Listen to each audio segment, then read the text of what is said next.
self awareness ou la connaissance de soi. Murabona sinzi ko mubona hajya hari akayimaje ka akayabu kiravye mu kiyo kabona ari ingwe. Mbega turiyizi ubwo onye ntiwisuze estima, ubwo onye ntiwibaza kuri kibirenge utarico, ntiwibaza kuri lion uri agasha. Sinzi est-ce uriyizi? Iki ni kibazo gikomeye cyane kuko un vrai leader ni umuntu yiyizi d'abord. Sinaje ngaha kubera ndi umwigeme yifuza kugirirwa amahirwe yo kuronka kuja mu bibanza bifata ingingo.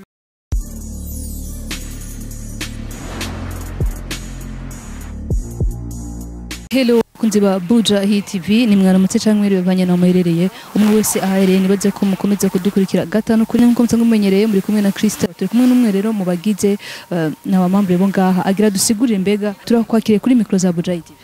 Ya uno munsi turi ngaha kugira ngo ugwaruka cyane cyane les jeunes filles batahura icarico leadership iha kibanza umukenyezi. Leadership ifasha umukenyezi kugira ngo agire uruhara mu ngingo zifatwa z'ubuzima bw'igihugu. Uno munsi muravye mu nzego zose z'igihugu abakenyezi bafite ikibanza gitoya cyane gose ku buryo nibo bagize la majorité y'abene gihugu, ariko hageze gufata ingingo nta kibanza baronka. Twifuza rero ko uno munsi abajene filles bari ngaha bari kumwe n'abahungu bose botahura icarico leadership féminin, leadership iha ikibanza umukenyezi mu bijyanye no gufata ingingo mu buzima bw'igihugu. Mbega mugeragaje kudutomora neza nka leadership ni iki? Ugeragaje gutomora neza mu Kirundi leadership ni iki? Leadership ni ijambo dukoresha mu bintu byinshi cyane gose no mu ndimi zitandukanye, ariko iryo jambo riri mu Cyongereza. Yaryo jambo anyarutse ni ikintu cyose cyangwa umuntu ari wose yo gufasha gushika ku ntumbero wihaye, akakuja imbere akakunongora gushikana ku ntumbero wihaye. Twovuga ko iyi leadership impamvu turi ngaha ni ministère canke ni company runaka yorganije bino bintu kugira isigurire abene gihugu. Ibikorwa by'uno munsi byorganizwe n'ishami gitwa Action Aid, ni ONG mpuzamakungu ikora mu bihugu byinshi abishika hafi kuri 50. Mu Burundi hamaze imyaka hafi 50 hakorera. Uno munsi wekaba yahuje ugwaruka ruri mu movement yitwa Activista. Activista ni movement ya Action Aid ihuriye mu rwaruka rwego rwose rusangiye intumbero yo guteza imbere agateka k'umukenyezi n'agateka k'umwana w'umuntu d'une façon générale. Twizere ko muri no misi canke mu myaka iza tugiye kubona abakenyezi benshi mu bisata bitandukanye byo ngaha mu gihugu cacu. Yego, gusa kugira bihinduke bitangurira ku baturongoye mu gutahura neza akamaro ko guha ikibanza umukenyezi mu nzego zifata ingingo, kuko hanini abakenyezi baranabahenda bakaha bya bibanza bimwe bidafata ingingo canke bagahengera umukenyezi bakamuha ikibanza adashoboye kugira ngo abagabo baje ramuvugiramwo. Abakenyezi barashoboye, abakenyezi bariga, barafise ubwenge bw'abagabo, barafise inkomezi zimwe z'abagabo. Twifuza rero yuko abarongozi duhere ku mukuru w'igihugu yofasha abakenyezi bakaronka uruhara ruhambaye mu bijanye no gufata ingingo ku buzima bw'igihugu. Ariko ivyo bizotangurira nuko bose batahuye akamaro k'ico twita leadership iha ikibanza umukenyezi mu bijanye no gufata ingingo mu buzima bw'igihugu. Abakenyezi muri rusange canke abanyagihugu muri rusange ijambo ryanyuma babwira. Ijambo ryanyuma nuko umukenyezi arashoboye, umukenyezi arafise ububasha nk'ubw'abagabo bafise, nitumuhe amahirwe atwereke ico ashoboye. Murakoze cyane. Okay, merci. Ndagiriye ibakwe ryo kwakira umwe mu bakobwa bari ngaha atubwire mbega we yabyakiriye gute ibiko birabera ngaha. Turabona hariho ku mpuzu ashaka kuba yambaye no munsi hariho ijambo gitwa Activista. Mbega ugerageje kutubwira iryo jambo yo risigura iki? Mbega niye mpamvu yatumye uza ngaha nawe? Ego, murakoze cyane. Jewe no munsi naje ngaha kubera ndi umwigeme yifuza kugirirwa amahirwe yo kuronka kuja mu bibanza bifata ingingo. Ahanini dukunze kubona abakenyezi canke abigeme bikumira canke bataronka ayo mahirwe yo kuja muri ivyo bibanza bifata ingingo. Rero jewe uno munsi nahimbawe kubona naje ngaha nkaronka izi nyigisho zizoshobora kumfasha nanje niyo natangura canke mu buzima bwanje bwa misi yose kugira ngo mbandanye mba umuyobozi mwiza aharanira agateka kiwe ahageze no mu kazi. yego. mbega ko tugishika ngaha twabonye abantu benshi bashobora kuba bambaye izi triko mwambaye namwe byoba bisigura iki mbwiragaje kudusigurira nk'abantu badukurikiranye mwosigura ko activista ni iki? Ego, activista ni ugwaruka ruhurukiye mu shirahamwe Action Aid.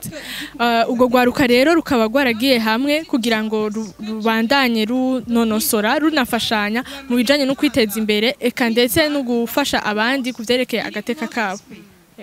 Icimbiro cyo bacarabuhe Icyumviro cavuye muri mwishirahamwe rya Action Aid kuko barabonye bivanye n'ivyo bakora ko umukenyezi canke umufasoni ari umuntu abwirizwa yotegereza gushirwa hejuru akaronka ikibanza. Rero bamaze kubibona barabona ati ugwaruka rugiye hamwe rurashobora gukora ibintu bihambaye. Mugize imisi mubona abantu barasaba ko boja hamwe kugira ngo bashike kure. Rero na Action Aid yariyumviriye irabona yuko abantu bagiye hamwe bashobora gushika ku kintu gishobora guteza imbere igihugu cacu. Yego. Reka tugushimire cyane wakoze kugira icyo dushikirije nawe. Namwe murakoze. Ashaka ineza yawe, ashaka kutera imbere. Donc c'est la maman qui cherche ton bien. C'est le leader qui cherche ton évolution.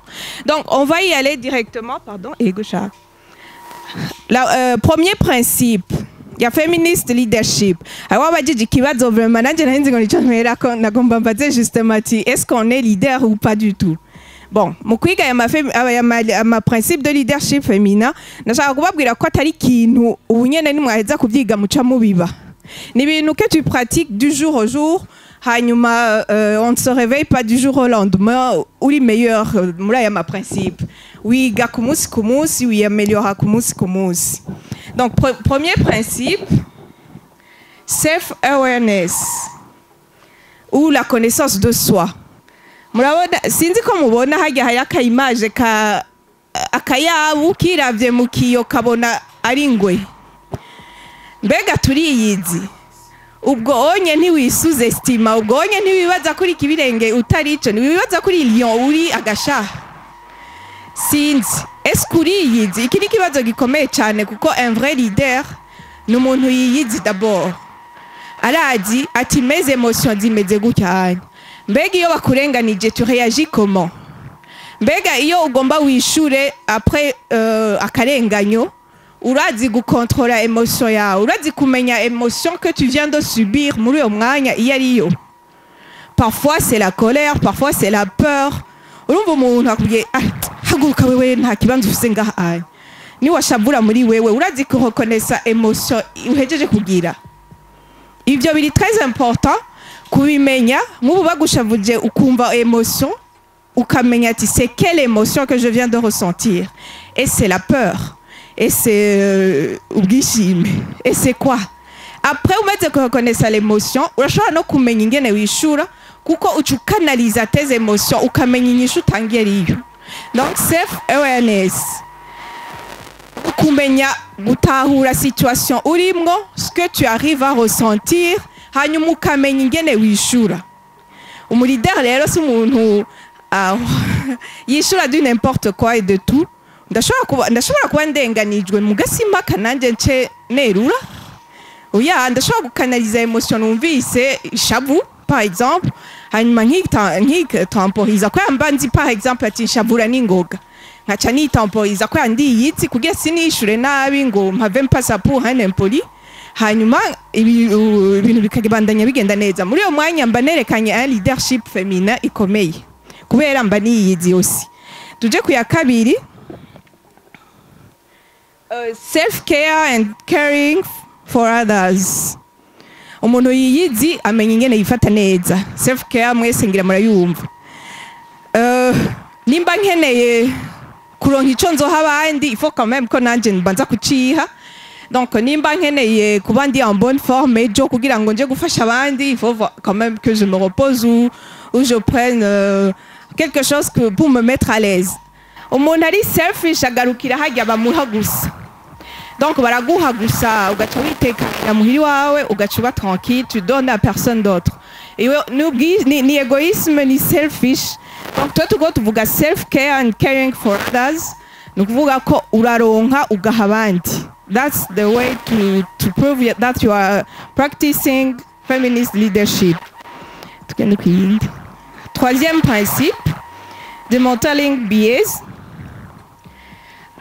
Aka image nuko kataboneka, karaboneka. Donc numutwe wari upanze neza, bariko barawupangura gatoyi. Bivanye n'ingene twakoze, arafise ama principe, arafise ama valeur agenderako, arafise ibintu yemera ibyaha. Muga muri société itandukanye hari ivyo nyene twita les biais, les préjugés. Donc ukabona umuntu dufate afise imishatsi ya rouge, ntayumenyereye, iwanyu barakubwiye ko dufata ari ivy'abavoyou. Wewe kubera mu mutwe wawe harapanze ko imishatsi ya rouge ari voyou, umubonye ugaca utangura kumumerera nabi canke kumushwanira canke kumufata ukutariko. Iyo ni préjugé. Uri kura pratique leadership féminin, tu ne dois pas juger les autres par leur apparence, par leur ethnie, par leur race, par leur couleur, par leur éducation, par leur religion, tout ça. Donc nous kuvuga tu ne dois pas discriminer quelqu'un. Donc nous voit uvyemera utavyemera utavyumva ategerezwa kuba muri que tu dois accepter en tant que leader qui pratique un leadership féminin. Ahangira turacumva twese nuba adafise atwegeye mama mind nkayi wawe canke wibaza ko ari umupaysan canke wibaza ko ari je sais pas quoi, utegerezwa kumwakira tel que ameze. Donc on évite de faire des préjugés. Les préjugés aussi, murashobora kuba muriko mukorana n'umuntu activité hamukabona ko ari faible. Donc mwavuganye iki na kiriya mutugikore gutya hanyuma ukabona vraiment ko afise des capacités ziri très en bas. Kacutangura kuja kumuvuga, umuvugira iki? Ikijuju, je sais pas quoi, umuvugira iki? Ubwo bwenge waronse ugira ngo warabukoreye, waburonse juste gratuitement. Hari ibintu ko naho su gratuitement badashobora udategerezwa kubihora umuntu. Donc la couleur de sa peau, je sais pas moi, sa religion, ni bintu nk'ibyo. Donc il faut éviter toutes sortes de discrimination. Quatrième principe, l'inclusion.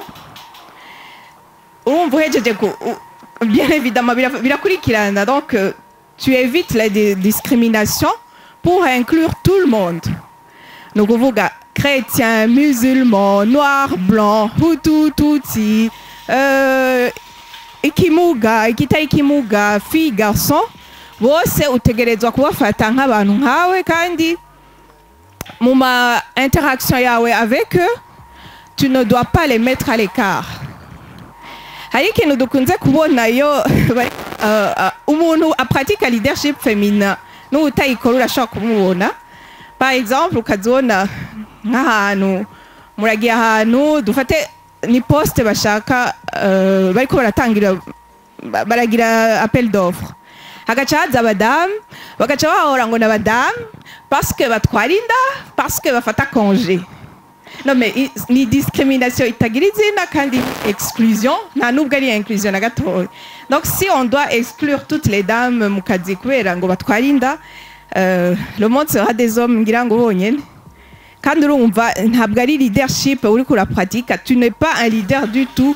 Ou vous-même, ne sont pas capables de faire ce que tu peux faire.